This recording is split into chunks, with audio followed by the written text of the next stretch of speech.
So late Friday night, I was searching Alex Karp's name on the World Wide Webs through the google.com search engine browser in order to find more pictures of him that were a little bit different than the pictures we've used before for different thumbnails on my YouTube videos, because I'm making some more Palantir content. And as I was doing this, I came across a picture that I had not really seen before, and I was like, I've seen pretty much every picture of Mr. Alexander Karp, so why haven't I seen this picture? And that picture actually was a preview to an interview. Now, I don't know how many people have seen this interview. Maybe you have, maybe you haven't. Some people probably found it somewhere on the World Wide Web. But on YouTube, which gets 34.2 billion monthly active hits a month, page visits, on that website, out of 34.2 billion, a video that was posted in April 28th, 2021 has 34 views. So it seems like, and this is from the Convoco Foundation, this is an Exchanging Ideas Foundation. So it's a conference that hosts people that have a bunch of ideas, business leaders, all these people come, they talk about their ideas, and they try to propagandize their ideas into the world. Alex Karp was asked about a lot of things. I feel like I've seen this before in like bits and pieces, maybe somewhere, because some of it's familiar to me. But if something has 34 views and it's one of the only things on YouTube that has this type of interview on it regarding Alex Karp, then I guess a lot of people just haven't seen it. Maybe they have. Maybe it's been posted again and it has more views somewhere else, but I personally don't think I've ever seen the full version of this, and it's never been kind of in my face. It's never been one of those prominent Alex Karp interviews, but it has 34 views, so I'm assuming a lot of people have not seen this. This is from 2018, so I decided to just put it on my channel, and here it is. This is what you get because I was searching late on a Friday night for more pictures, and I ended up finding this interview. Hope you enjoy.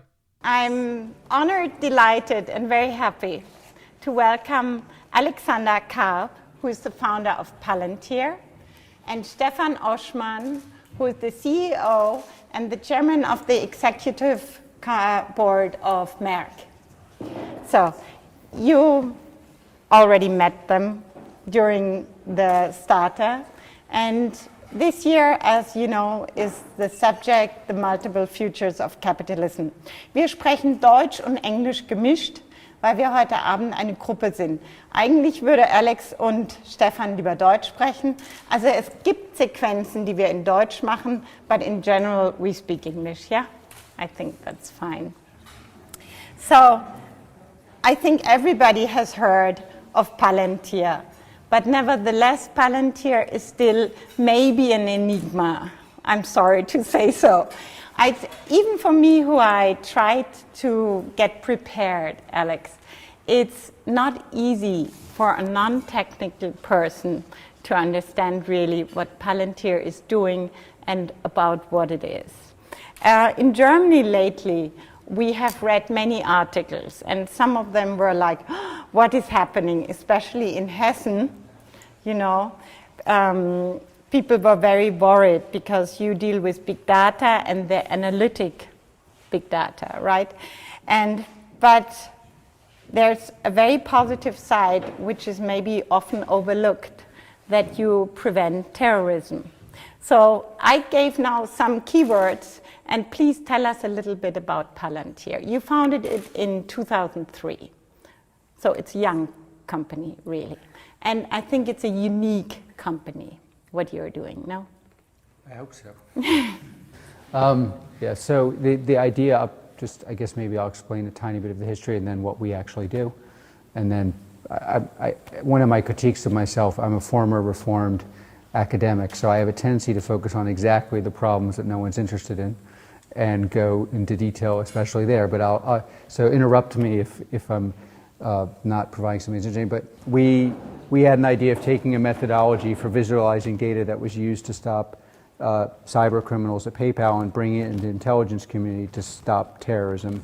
And like all normal businesses, you have a great idea. When you come into contact with the client, you realize that the idea is a total waste of time, and you're going to have to explain to your investors why the idea sucked and they're going to lose all their money.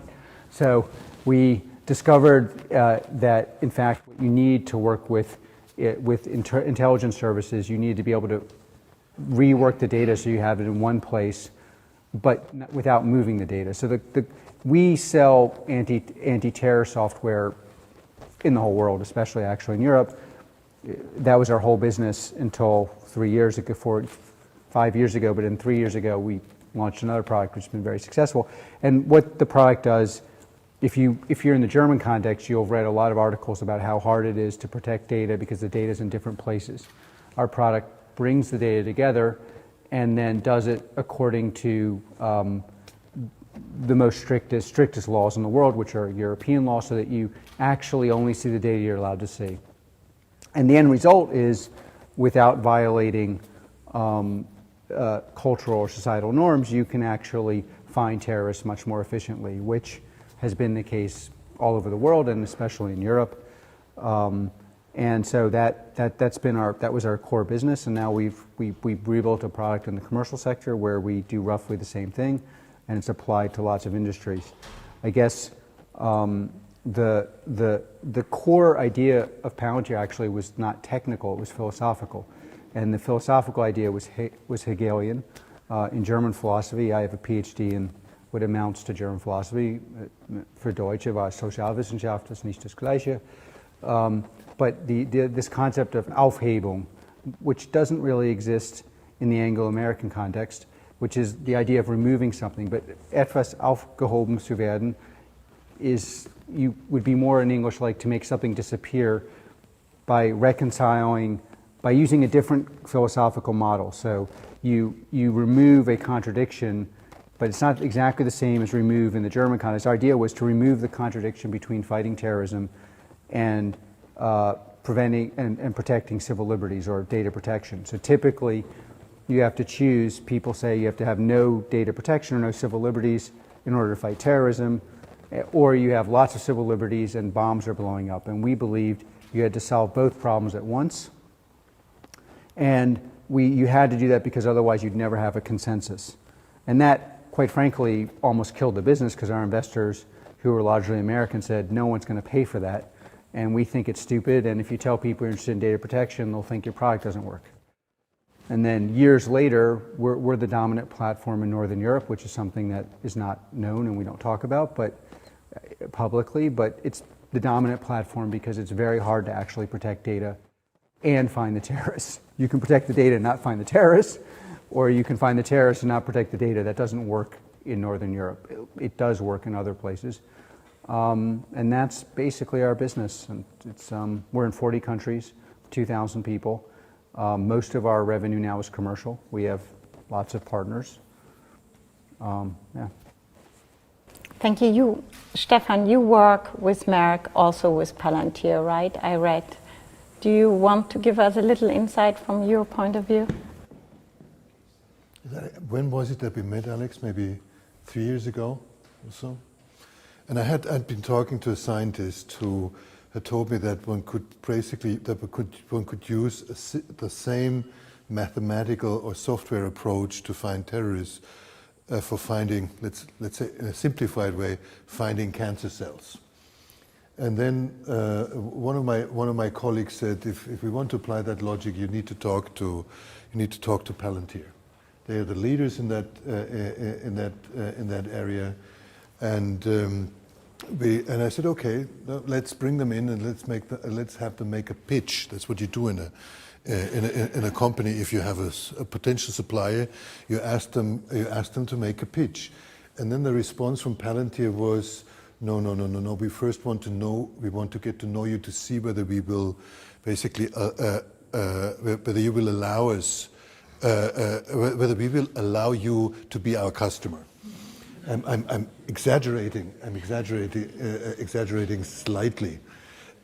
So Alex and I got together, and somehow there was good chemistry, and we're now working in many different areas. We're working together in cancer research, and the product is slightly different than the product that Alex was just talking about, but it has a very similar logic. It's about finding patterns in or organizing data so that one can find patterns and establish a certain degree of causality in these data.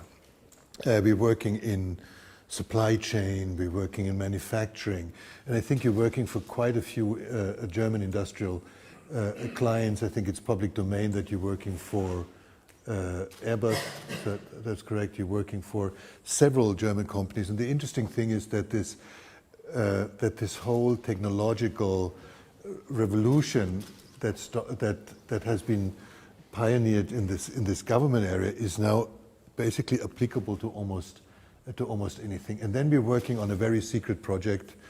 I did mention it in a Handelsblatt interview. Where we want to work together on sort of creating the Spotify of science. Spotify, most of you know Spotify, that's a system where musicians or music companies upload data, i.e. music, and anybody who wants to use it buys the data through a subscription. And we want to apply a similar logic to scientists who could upload their raw data into such a system. We're working with several partners, but it's too secret to mention it. I think when I listen to both of you, I think we all should not be worried about data because technology is already a step further now. I think it's too important what we lose if we go for protection of data, oder nicht? Look, I would worry if I were the average person about what's happening with my data, under what conditions, who's seeing it. Is it going to totally destroy my private life? We live in a world, especially if you're living in Europe, where you actually have a fair degree of privacy to control your life and what you decide to disclose, both to society, to your employer, and in your personal area. And I do think that I think that a lot of these things come down to transparency and competence.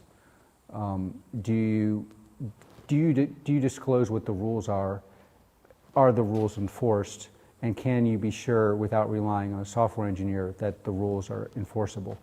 And so if those conditions are met, then you have a massive opportunity. If they're not met, the way in which most of us in this room want to live is going to deteriorate. So I think you need to really, there's a legitimate side of the debate, which is that you have to get these things to work.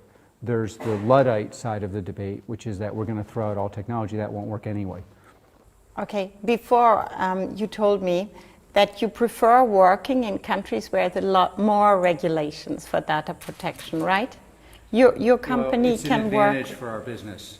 We work, our business is global, and we, for example, have an office in the UAE, an office in Israel, an office in places, but as a purely business matter, it's massively advantageous for us the more strict the rules are, because it's actually very hard to build these things. You can't build a data integration engine after you know the rules. You have to build one in anticipation of what the rules could be. It's like building a language.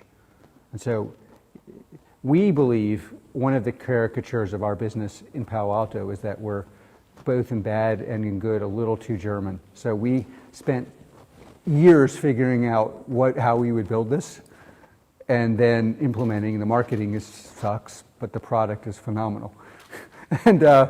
And so you have to actually spend years planning the philosophical system.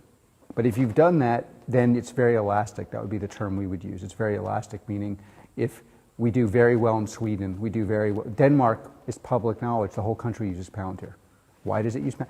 In our competition for the contract for the whole country, at the end of the competition, we were the only company left. There was no other company. This is a true story.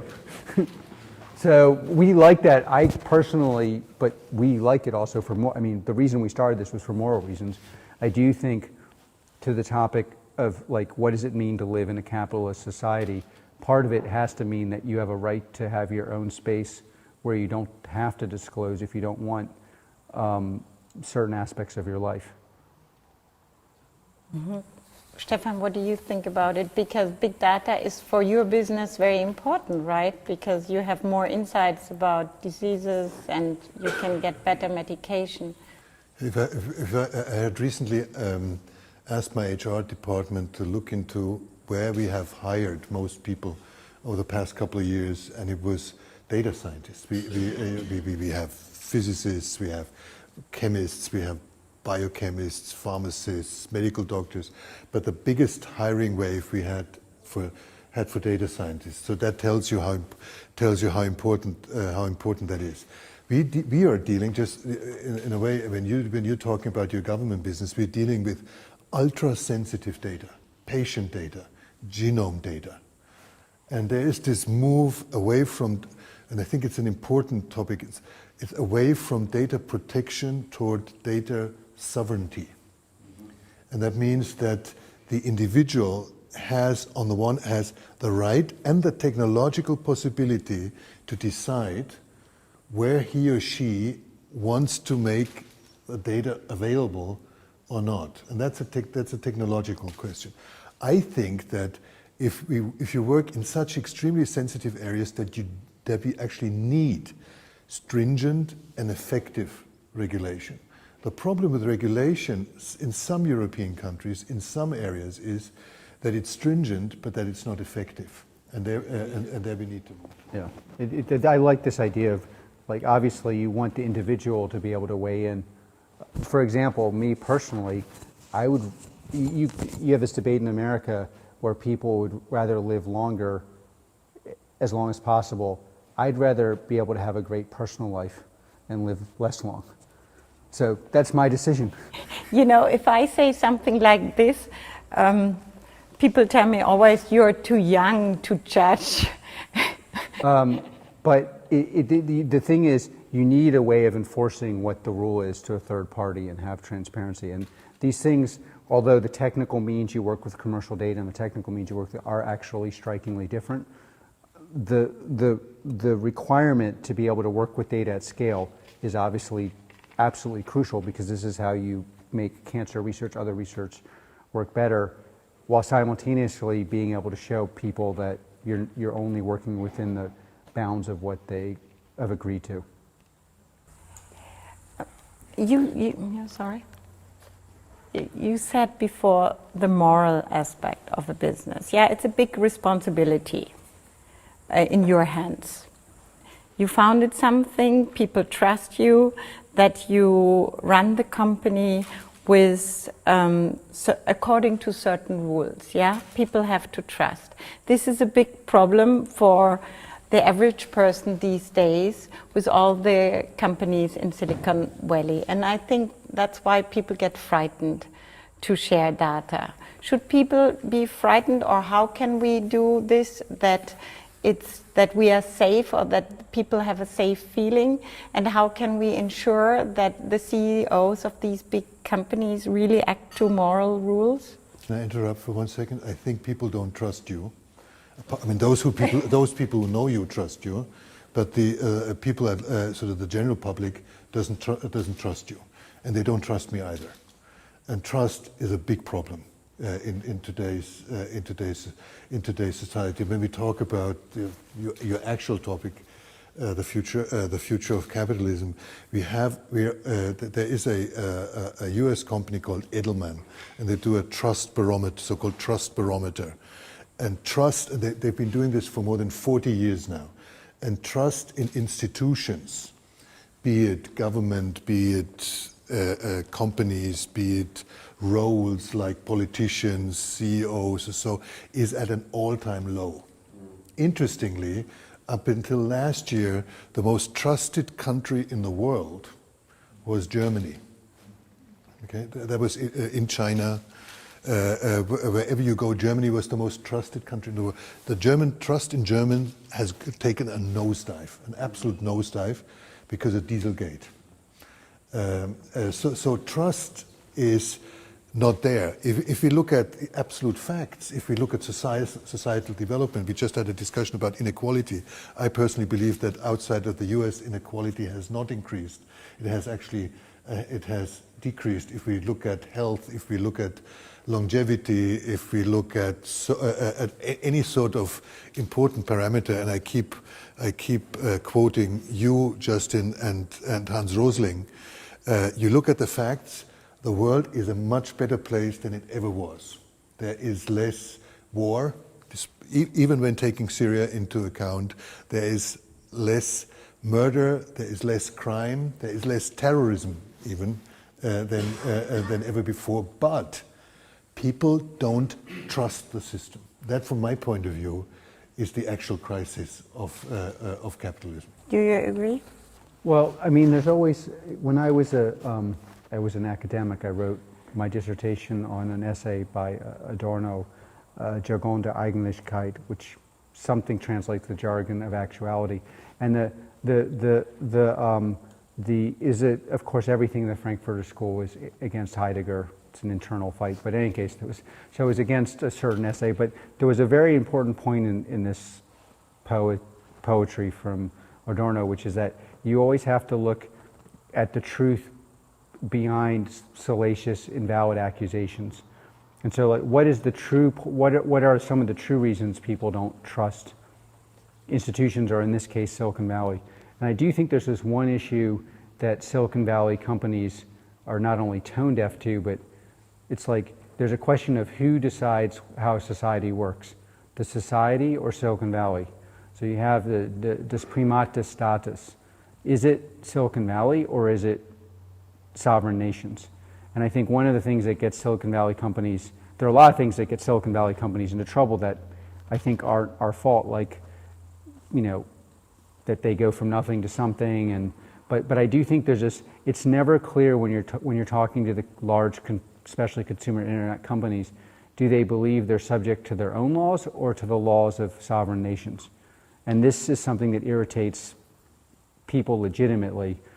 And I think that is something that, like, that's a legitimate area where the companies have to change, because you have it in the anti-terror context where if you're the French intelligence service and somebody goes on Facebook and is communicating with a French national in Syria, you then have to contact the FBI to get the data. Now, that is going to piss off all of France, legitimately. But and so there's a lot of issues there, I think, that are legitimate. The things where I think we can help as companies are showing transparent competence to your partners. And obviously, in our case, it's hard because our partners tend to, even in the commercial area, we're not going to talk about the actual work we're doing. But I do think finding better ways, for example, one of the things I was talking to you about, one of the reasons people don't trust the government is they don't see any output. One of the things I get to see, for example, in Europe that we can't talk about is I see every week, at least every week, I know about, and I don't know everything because I don't have the right classification to know it, but at least every week I know of a terror attack that some European authority has stopped, but no one else knows.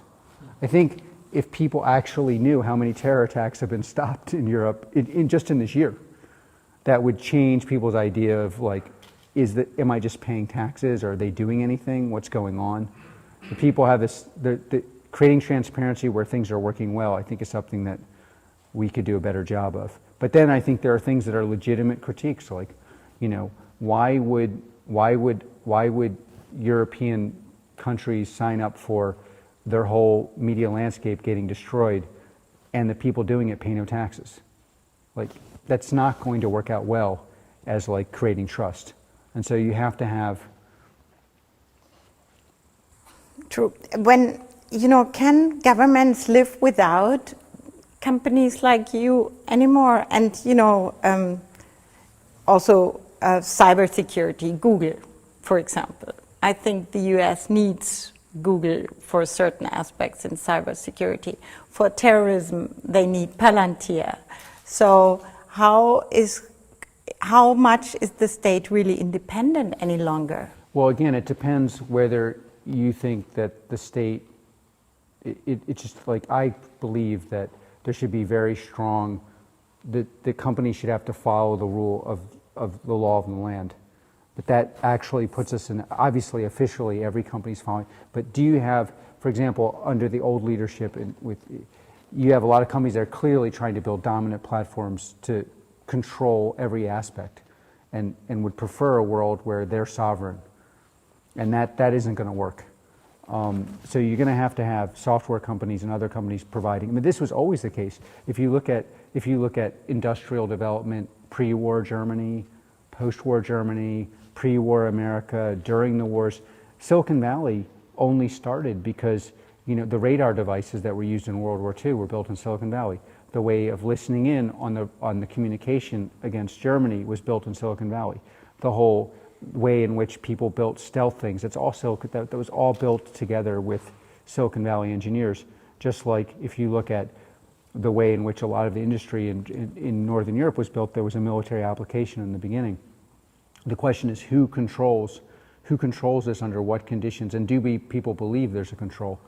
So no, you will always have private industry in these areas. You have to have it because we organize people differently than a government can. That's the main thing. It's not that we have more money, it's that we organize the work differently. It's very hard to do that.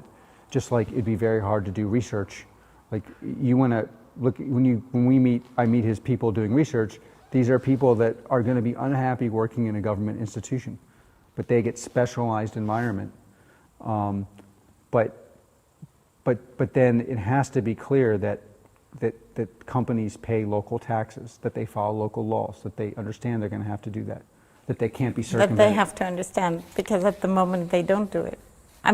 Yeah, they don't, and I mean, off the record, I've yelled at every single founder there, not for my sake, but for their sake, because you will never communicate effectively to a country if you are clearly not sensitive to their culture, their norms, and you pay no taxes. That's a losing combination. Stefan, what do you think? Well, just from an enterprise point of view, any global company has a tax architecture, and for instance, my company pays most of the taxes in Germany. We have a system where we make sure that we pay a lot less taxes in the US, and it's only normal. There are some CEOs of large companies who can explain the world in all detail, who then go into the media and argue in favor of sort of data taxes, or in favor of distinguishing between good profits and bad profits. I find that, I'm not an economist, but I find that extremely dangerous. There are possibilities to levy taxes also on technology companies, but that is more in indirect. I personally see that more in indirect taxes. Coming back to this question of trust and why are people so unhappy with capitalism? I had recently had the opportunity to meet the French president twice, and I was extremely impressed with him. And he basically said what people are interested in is, I want to have some degree of security. People are currently in France, in Germany, and elsewhere, they're unhappy with security. And that has to do with concepts of migration and whatever. Secondly, they want to have good infrastructure. People are very unhappy with how infrastructure has developed. In the US, it's much worse than it is in Europe. People want to have jobs, simply. And if we look at this whole globalization story, in reality, we have a lot more wealth, we have a lot more jobs worldwide than not so long ago. But life has become more difficult for a person who had one or two assets. It was a white middle-class man with a US or an EU passport, without sort of advanced training. For this kind of person, life is tougher than it used to be before. For women, on average, it's not perfect, but for women, life has improved. For Chinese people, life has improved. For African people, despite what we believe, life has improved. The loser of globalization is the lower middle class white male. And that is the person who is mostly unhappy. apart from college students who are always unhappy with capitalism, but they've also, and professors, some sort of social science professors, but that has been the same 100 years ago. What is so new is that the middle class is so unhappy with what's going on. And there I see, for instance, I was extremely impressed by Macron, who said, I need to address exactly these issues. I need to create jobs in France. So I need to be business friendly. I have been fighting Le Pen. I've been winning the election against the populist. I know how to do that. We need jobs. And we need security. For instance, he's very well aware of your work, and I need to invest in infrastructure, and I need to maintain. I need to change the French system, which is encrusted, but I need to maintain a social stability, security system. And for me, that is one of the big questions that we need to address. How can we enhance satisfaction with the system? Sorry for my long speech. I think with the jobs, this is also a point you do. Now you say we need innovation to preserve jobs and create jobs, and not innovation which kills jobs, right? Well, the fundamental beginning point of Palantir was that a human mind combined with a human computer outperforms a superior mind or a superior computer alone, which is a proven fact that people don't believe. So if you take a chess player with a 2,000 rating, which means you would lose every single time to a chess master, and you take a reasonable computer, you can beat the best chess person in the world, and you can beat the computer. So like the mind plus computer thing is a big part of what actually works. Distributions are interesting because whether it's terrorism or finding the best research or finding something, almost all the value is in the extreme, whether positive or negative. So in criminals, if you look for the average criminal, they're doing 99% of the crimes, but 99% of the damage is from the professional criminal and the professional terrorist. And 99% of the research that's valuable comes from the one research company with the one research. So this way of looking at the world is particularly valuable for preserving jobs. So if you take Airbus, for example, they have one of the things that makes Europe special is you have all these highly trained people. For example, at Airbus, there's 3,000 of them using our Palantir product to do preventive maintenance to predict which parts will fail. Now that's obviously good for them because they seem to be winning. They're doing very well against their main competition. But it's also very good for society because if you don't have a narrative, there's both the objective reality, which I agree with you completely on, and then there's the perception of the reality, which is, I think, part of the problem, at least if you look at the rise of the Trump voter, is it's not just reality, it's the perception that reality tomorrow will be worse than reality today. And so showing people how you can actually take the skilled workforce and make them skilled in a way that they're valuable tomorrow is super valuable. That's point one. Point two, I would say, is a larger European issue, is you have all these industries which are, I think there's a consensus, not just my consensus, that in industry, in research, in manufacturing, in drilling for oil, in pharmaceuticals, in infrastructure, they're among, if not the best organizations in the world. And the way they're organized, as most of you know, it starts in the duale Ausbildung and goes all the way through, and so it's a very unique system. But without software, they will really struggle to beat the Amazons and the Googles over time. So the combination of world-class industry and software is very powerful, which is one of the reasons I was eager to find a partner, because it's like you have a unique company, and really in this region, there are more companies like this in any other place in the world where people actually know what they're doing and are highly trained. Well, it's unique. But that is not enough in this world. You have to have a software component.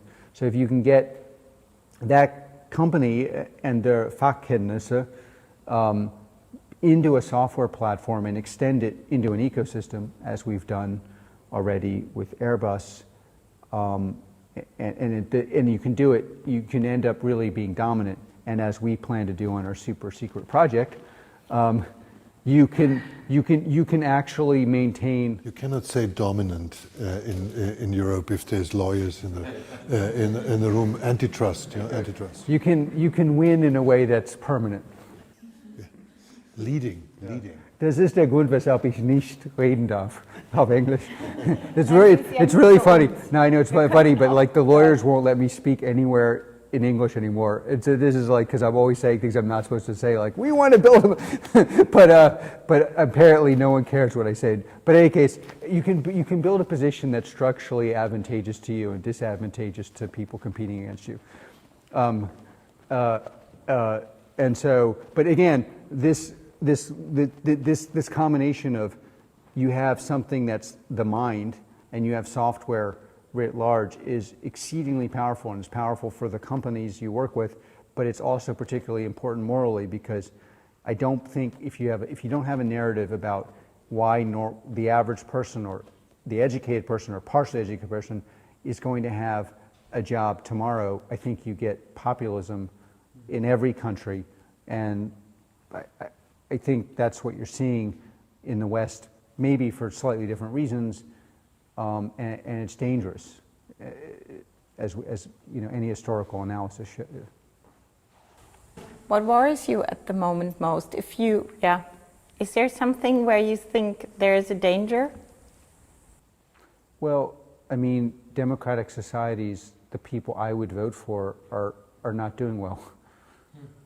I mean, there's almost no one I would vote for who's you could call successful. I mean, I'm not saying everyone has to agree with me, but I think if we had a range of people that in private we were to vote, and we had a range of people that we would never vote for in this room, the people we would never vote for are doing much better than they should. There'd be disagreement. I mean, I get in trouble in America for being very much on the side that we should allow everyone to speak. No, I think this political correctness thing in America is a terrible danger, because you can no longer articulate ideas.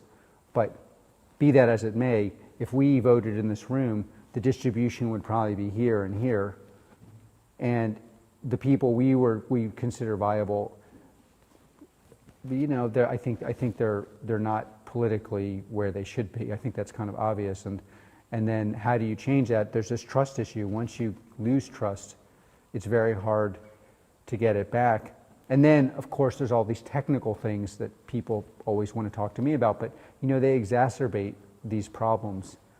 If you look at any of the tech issues that people bring up, the reason why they're so pernicious is because the underlying structure is weak, in my view.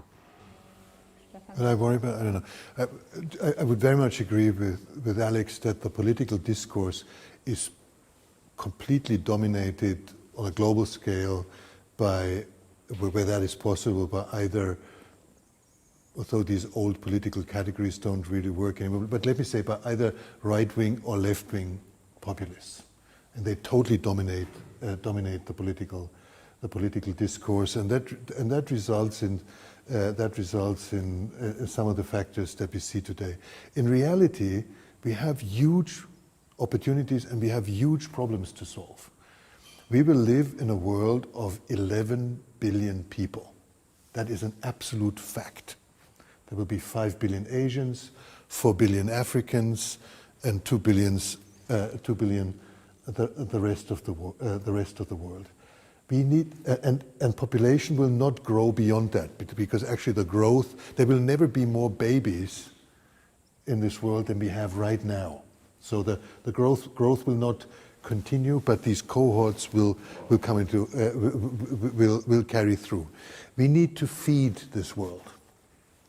We need to keep this world healthy. We need to somehow protect this planet. And if you look at, my personal concern is that if you look at the public discourse about technology in this field, it goes exactly in the wrong direction. And we would actually, I feel that we need more technology to solve these problems. Technology assessment has always failed. All the social scientists who work on technology assessment have done utterly wrong. It's like the people who have predicted that London will drown in horse manure. You all know this story. So I don't know, and I also feel that we had similar technological shifts in the past. If you look at the impact what the invention of the steam engine had. Prior to the invention of the steam engine, 90% of people in the UK were working in the rural spaces in agriculture, manual labor. The invention of the steam engine within about 30, 40 years totally revolutionized society. People lost their jobs. They went into big cities, and however, at that time we had much less transparency in society and much less participation. So such a revolution happening right now will have a much bigger impact. But I'm not sure whether it's bad. I just cannot predict it. If we look at the facts, China for me is the best example. Never ever in history have more people, in the history of entire mankind, have more people been lifted out of poverty compared to the past 40 years in China. We may like or dislike certain aspects of the Chinese system, but if you look at the facts, it is heroic what has been achieved. And another sort of concern that I have is all of this is going to happen anyway. It's going to happen in China. It's maybe going to happen in the US, I'm not so sure, but it will definitely happen in China, which is becoming one of the most innovative societies on earth, actually probably the most innovative society on earth, with advantages and disadvantages. And we sort of broil in our own broth, and we act as if we here in Germany or in Austria, as if we could really influence these trends. And that bothers me. Alex, you want just to comment a little bit about the last point? I mean, I agree with a lot of that. I think, yeah, I don't know. I agree with most of that. We're both ex-Marxists. You know what is amazing? You're both ex-Marxists. Now you're convinced by capitalism. Well, I still run Palantir like a commune. So everybody except for the social part isn't quite as good, but everyone gets shares. You work all the time. You mostly like people except for the ones you don't like, and yeah, you're making. In one moment we open for the floor. Just what is your vision for capitalism, or what would you wish for capitalism? How should it be? I mean, I think it's very different in America and the U.S. And in Europe. In America, I think that the difference between the wealthy and the poor is morally borders on unacceptable, and the educational system, in my view, is a pre-training migration program to jail. So I think you really you have to reform that. We have 2% of America either in jail or on probation, and the level of literacy is astounding. And so you have to, like, that. If that's capitalism, I still am a Marxist. I don't think that actually works. On the other hand, you have massive innovation centers that in some ways exacerbate it, but so changing the class dynamic in America while maintaining the vitality, and I would like to see America stay more of an immigration magnet, especially at high-end immigration. I think that's under massive assault. So I think Europe is a different situation. I think Europe, the future of capitalism would be greatly helped if there was more understanding that new forms of capitalism are not only nice and needed, but they're of existential value for Western Europe. and they should be treated. Macron actually, I think, does this, but it's existentially necessary for Europe to have a real tech scene, to have entrepreneurs that build companies, accept failure. The capital will follow, but there has to be a real shift in the approach to that. So I think you'd want to import some of the positive things from Europe to America, and for here, I don't, except for Macron, I've never interacted with someone that really, as a politician, understands this isn't a nice to have, paint your car slightly more red and you learn another language which will make you even more impressive kind of thing. This is either you figure out how to do this, or the businesses here will just not be effective. And that this is, I mean, I think European culture and society is obviously one of the precious goods of the world. So more focus and more understanding. You're going to have to change rules. Like, I'll give you simple things. You know, if you build a company, I'm very in favor of labor regulation for working class people. I actually think the unions in Europe are impressive. But you cannot build a company with software engineers where you need a reason for firing them. Because, first of all, they don't need protection. They'll get a job. If I fire someone at Palantir, they laugh at me. You're like, you're an idiot. Who would fire me? I have a job. I have 5 jobs. I'm going to tell everyone you're the stupid person. In fact, there's some people at Palantir you try to fire, like, you're not firing me. You're not that stupid. So, like, the idea, but you need to be able to actually control who the founding team is. And a lot of that comes down to, I like working with the person. That's just a fact. You will never build a big company if the 15 people you start with are people you do not believe in. And for example, we had no financing. We only had financing because we had the #1 person at Stanford. And we fired him, and we have at Palantir today a no asshole policy. We fired him because he was a jerk. That's why we fired him. And if you cannot do that, you will not build a company from the beginning. And so, like, but you know, Europe isn't going to change. Like, just like America, it has to be an exit. We have to solve this problem, and I think those are like big issues that have to be, without changing, in order to keep Europe the way, you know, to keep the things that are very special about Europe, which I would say are quality of intellect, which is #1, like the absolute quality of intellect and thought, and then the structure of society is unique in the world. So it's worth fighting for. But there has to be more of like a fight. We're going to fight for this. And there's not enough of that. Alex, thank you. Stefan, a short comment, or? My thinking, my business thinking was founded in the US, let's say in the 90s. And I came into Germany, back into Germany, into a 350-year-old family-owned company. And I was extremely shocked initially. And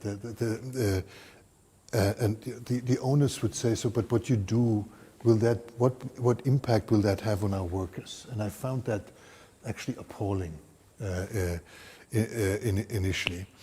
I've learned a lot from them, and I used to wholeheartedly disagree with what Alex has just said about the benefits of the European system. I have serious doubts about my prior convictions. Also, the fact that you work in a system where there's a lot more accountability. The folks who did Lehman Brothers, or so, they should have been. All their wealth should have been taken away from them. That would happen in a system in which I work. What I think what lacks in Europe is just a little bit of Silicon Valley, those in Silicon Valley, i.e., risk taking, the availability of risk capital, a culture where failure is no problem. You start anew again, and where you have slightly less market entry barriers. For instance, in my business, we were just talking about that. The European Court of Justice taken the decision only two days ago on precision genome editing in agriculture. It's absolute nonsense what they did.